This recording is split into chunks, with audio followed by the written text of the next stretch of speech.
បាទសូមគោរពជំរាបសួរពុកម៉ែបងប្អូននេះប៉ះទៀតហើយបងប្អូន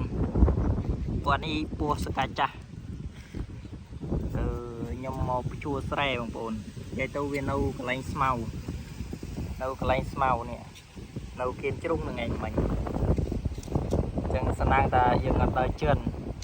ព្រោះភាគច្រើនវាអត់សោធំទេបងប្អូនវាតែប៉ុណ្្នឹងឯងពូមីវាភាគច្រើនគឺនៅនឹងរន់កដោពេលអាកូនវាហ្នឹងវាចេញមករស់ស៊ីក្រៅវាចូលរន់អត់តឿនបងប្អូននេះអូយបងប្អូនអើយនេះសម្បូរណាស់ព្រោះអាស្កាចាស់នេះនិយាយទៅខ្ញុំជួបច្រើន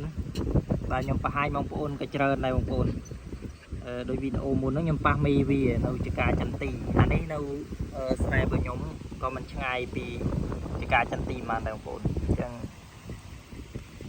សូមផ្ដាំផ្ញើទៅបងប្អូនបាទអ្នកដែលដើរជួយចិត្តដើរព្រៃខែនេះកុំសូវដើរអត់ស្បែកជើងប៊ូតទេបងប្អូនបាទដើរសូមមួយប្រុងប្រយ័ត្នព្រោះនៅខាងយើងនេះអ្នកតំបន់ចកាតំបន់ស្រែស្រូវដែលព្រោះលើចកាហ្នឹងគឺសម្បូរណាស់សម្បូរពួកអាហ្នឹងឯងសម្បូរពួកអាស្កាចាស់អញ្ចឹងសូមប្រយ័ត្នប្រយែងផងបងប្អូនមើលចេះ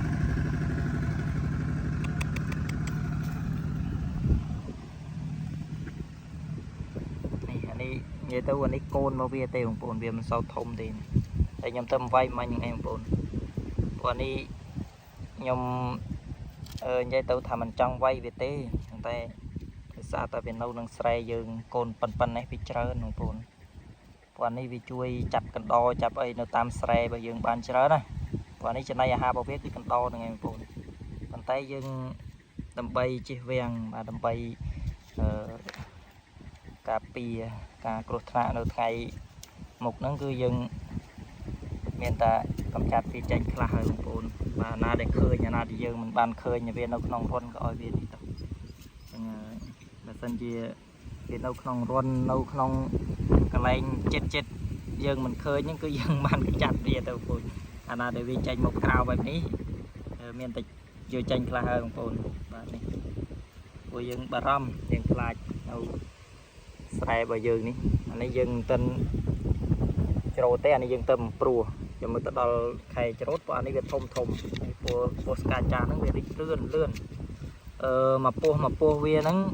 បានតែពោះនេះយើងវាយណាស់វាអត់ដែលដាច់ពូជទេបងប្អូនវាក្នុងមកពោះញីសត្វពោះញីហ្នឹងវាបានប្រហែលជា30កូនទេណោះនេះព្រោះអាពោះស្កាចាស់នេះកូនវាច្រើនអានេះនៅនឹងចកាខ្ញុំនេះវាយបាន2ហើយនេះខ្ញុំឃើញ2ហើយថ្ងៃនេះអញ្ចឹងថ្ងៃនេះបាន2ថ្ងៃក្រោយទៀតក៏វាជួបដែរបងប្អូនបាទថ្ងៃមុនខ្ញុំជួបច្រើនដែរអញ្ចឹងខ្ញុំសូមផ្ដាំផ្ញើបាទទៅកាន់បងប្អូនដែលចូលចិត្តដើរព្រៃបងប្អូនសូមប្រុងប្រយ័ត្នពោះនេះមែនទេបងប្អូនអានេះគេហៅស្កាចាស់នេះខ្លះហៅកាឡាហូលនេះខ្លះក៏គេហៅពួកអីផ្សេងៗទៅស្រ័យលើតំបន់របស់ពួកគាត់នេះពួកនេះសង្កលរបស់វានេះខាងក្រោមនេះវាចែងបងប្អូនវាកាត់មកនិយាយទៅនេះខ្លះគេហៅពោះស្កាច្រាស់នេះខ្លះហៅស្កាចាស់នេះអាខាងក្រោមវានឹងស្កាដូចស្កាបច្រាស់យ៉ាងហ្នឹងបងប្អូននេះក្បាលវានៅខាងនេះទៅវាស្កាមកចេះវិញដូចពឿរបស់វាណាបងប្អូនប៉ុន្តែតាមធាតុពិតស្ការបស់វាគឺមកខាងនេះទេ